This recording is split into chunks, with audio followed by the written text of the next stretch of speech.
মোস্তফা ভাই একটু এদিকে আসেন, আপনার সাথে একটু কথা আছে। হ্যাঁ ভাই আইতাছি। হ্যাঁ শহীদ ভাই, কি ব্যাপার হঠাৎ এইভাবে ডাক দিলেন? কি ব্যাপার ভাই, কি শুনলাম গাড়ি নাকি বিক্রি করে দিবেন? হ্যাঁ ভাই ঠিকই শুনেছেন। ভাই আমি যতটুকু জানি এই গাড়ির উপর আপনি নির্ভর, আপনি হঠাৎ করে গাড়ি বিক্রি করবেন কেন? একটু টাকার সমস্যায় পড়ছি ভাই, এই জন্য গাড়িটা বিক্রি করে দিব। আপনি কি গাড়ি নেবেন ভাই?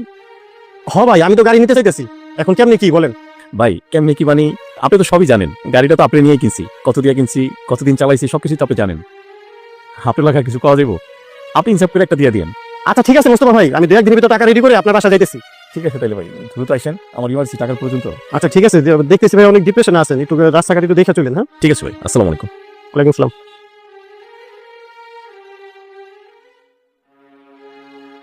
কি ব্যাপার, কই যাইতেছো তুমি?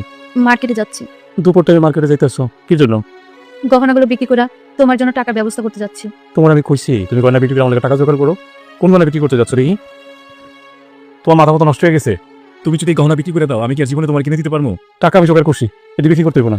হ্যাঁ তুমি টাকা জোগাড় করছো, গাড়িটা বিক্রি করে এরপরে তো টাকা জোগাড় করছো, আর ওই টাকা দিয়ে কি তোমার কাজ হইব? আমার কাছেও কিছু টাকা আছে, আপাতত এটা কাজ শুরু করি, পরে যদি প্রয়োজন পড়ে তখন দেখা যাবো। ঠিক আছে, তুমি যেহেতু কইতাছো ওই টাকা দিয়ে কাজ শুরু করো, আর যদি বেশি প্রয়োজন পড়ে তাহলে আমি কিন্তু এই গহনাগুলো বিক্রি করে দিব। আচ্ছা ঠিক আছে, তখন দেখা যাবে। আমি রোজা ভেঙে বলেছি, শরীরটা ভালো যাচ্ছে না, কোনো খাবার টাবার থাকলে একটু আমাদের দাও। আচ্ছা ঠিক আছে, তুমি হাত মুখ ধুয়ে নাও, আমি তোমার খাবার দিতেছি। আচ্ছা। মোস্তফা ভাই গাড়ি তো দেখলাম, গাড়ি সবকিছু ঠিকই আছে, কিন্তু ওই সামনের মার্কেটে ফাটলো কিভাবে? ভাই ওকে বাচ্চারা লালন খাচ্ছিল তো, লাটুর করে এটা বেটে গেছে, এর না এসে আরো বুক পেনে। তো গাড়ির আজকে আমি নিয়ে যেতে চাইতেছি, টাকা পয়সা নিয়ে আসছি।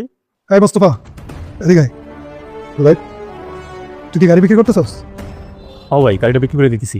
গাড়ি বিক্রি করতে না, গাড়িটা আমি রাখবো, ওনারা চলে যেতে বল। ঠিক আছে ভাই। ভাই ওই যে আমার বাড়িওয়ালা, আমার বড় ভাই, আমার গার্ডিয়ানের মতো, উনি গাড়িটা নিতে চাচ্ছে।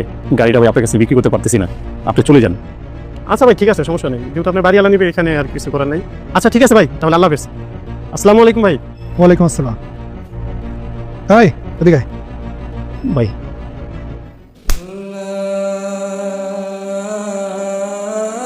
রে আমি তোর কিছু হই না? আমারে কোনো কিছু জানানোর প্রয়োজন মনে করলি না? তোর দেহে এত বড় রোগ বাসা বাঁধছে, তুই আমারে কলি না? আমার এই সমস্যার খবর আপনি কেমনি জানলেন ভাই? আমি কি করে জানছি? তুই যে ডাক্তারের কাছে গেছস সেই ডাক্তার আমার বন্ধু, ওর কাছে নিয়ে তোর আমার ছোট ভাই পরিচয় দিছে, তোর মনে নাই? ভুলে গেছস? তুই যে গাড়ি বিক্রি করে দিতেছস, এই গাড়ি দিয়ে তোর সংসার চলে, এই গাড়ি বিক্রি করে দিলে তোর সংসার কিভাবে চলবো? হ্যাঁ, তোর গাড়ি বিক্রি করতে হবো না, তোর টাকা পয়সা যা লাগে আমি দেবো। আমি চাই না যে কারোর বলি, এত বড় রোগের কথা যদি কারোর বলি কেউ বিশ্বাসও করবে না, কইবে আমি মিশা থাকবে, টাকা নেওয়া পাইতারা করতেছি। এই ভয়ে আমি কারোর কিছু কই নাই ভাই। তুই তাই বলে আমারও জানাবি না? 14 বছর ধরে তুই আমার বাসায় ভাড়া থাকস, আমি তোর চিনি না? শোন রে ভাই, মানুষ জীবিত থাকাকালীন